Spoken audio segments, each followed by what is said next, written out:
আমি একটু ফরিদুল হকের কাছে যেতে চাচ্ছিলাম। দেশে তীব্র বিদ্যুৎ সংকট, এই অবস্থায় বিদ্যুৎ মন্ত্রী বলছেন যে মধ্যরাতে অস্বাভাবিকভাবে চাহিদা বাড়ে, বিদ্যুতের সংকট তৈরি হচ্ছে। সারা দেশে ব্যাটারি অটোরিকশা চার্জের কারণে মধ্যরাতে বিদ্যুতের চাহিদা অস্বাভাবিকভাবে বাড়ছে। বেশিরভাগ অটো অবৈধ বিদ্যুৎ সংযোগ ব্যবহার করে।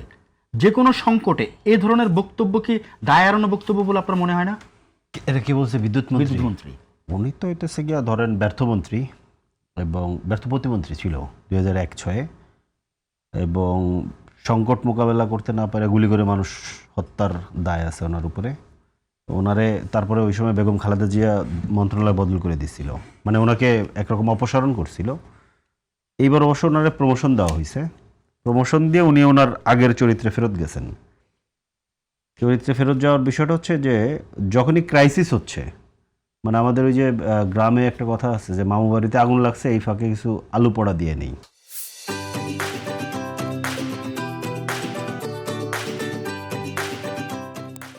ক্রাইসিসের মধ্যে ধরেন আলু পোড়া খাওয়ার যে ধরেন পুরনো যে শয়তানি, হ্যাঁ, এই শয়তানির মধ্যে উনি ভালোভাবে নামছেন।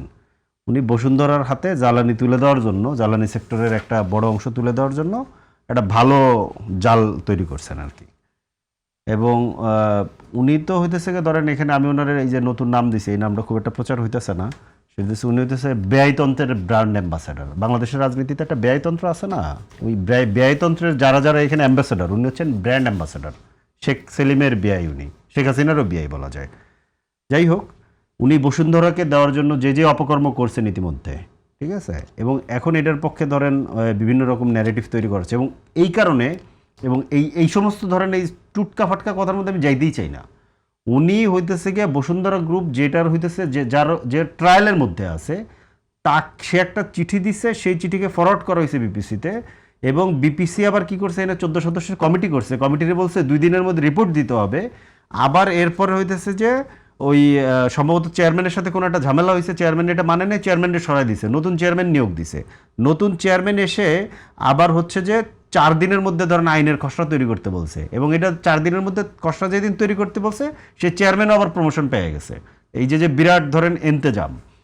খেয়াল করেন আমাদের যে জ্বালানি সেক্টর, আমাদের যে পাওয়ার সেক্টর, মূলত এনার্জি সেক্টর আমি যদি এভাবে বলি, এইটা প্রধানত 3টা ধাপ। বেশিরভাগটাই ধরেন আমদানির উপরে আমরা নির্ভরশীল। আমাদের ইন্টারনাল কোনো পেট্রোলিয়াম নাই, আমাদেরকে পেট্রোলিয়াম পুরোটাই বাইরে থেকে আনতে হয়।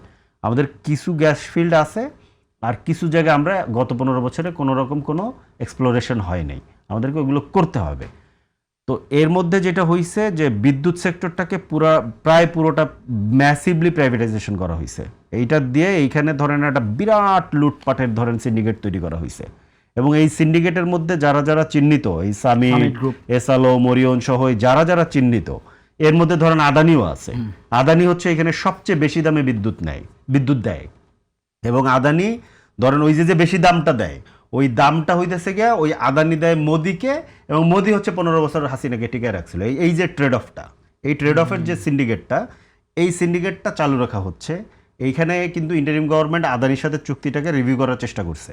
তো এইটার এখন কি অবস্থা আছে আমরা জানি না, এবং এই প্রত্যেকটা জ্বালানি সেক্টরের প্রত্যেকটা আইন হচ্ছে দায় মুক্তি আইনের অধীনে, প্রত্যেকটা ওইটাকে ওইভাবে রেখে এখন নতুন করে আবার প্রাইভেট সেক্টর প্রাইভেটাইজেশনে যাওয়া হচ্ছে।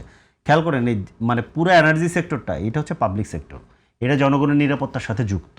আপনি এই যে এলএনজি পুরাটা হচ্ছে প্রাইভেট সেক্টরে দেওয়া। এলএনজি টার্মিনালে যে আগুন লাগছে, ওইখানে আসলে আমাদের পাবলিক সেক্টরের কন্ট্রোল কতটুকু আমরা জানি না। কেন আগুন লাগলো, কিভাবে লাগলো, কে লাগাইলো, এটা দুর্ঘটনা নাকি কোনো স্যাবোটাজ, আমরা কিন্তু কিছু জানি না। এবং আমরা জানবো কার কাছ থেকে? জানবো দেশে এই মন্ত্রীর কাছ থেকে জানার কথা, ব্যয়তন্ত্রের প্রতি এই অ্যাম্বাসেডার, যে হইতেছে উল্টাপাল্টা কথা বলে। তার মানে তার কোনো ক্রেডিবিলিটি নাই। ক্রেডিবিলিটি নাই বিদায় আপনি খেয়াল করে দেখেন, আমি আমি আমি খুবই মানে কি বলে যে মনোযোগ দিয়ে প্রাইম মিনিস্টারের বক্তব্য শুনি, খুবই মনোযোগ দিয়ে শুনি।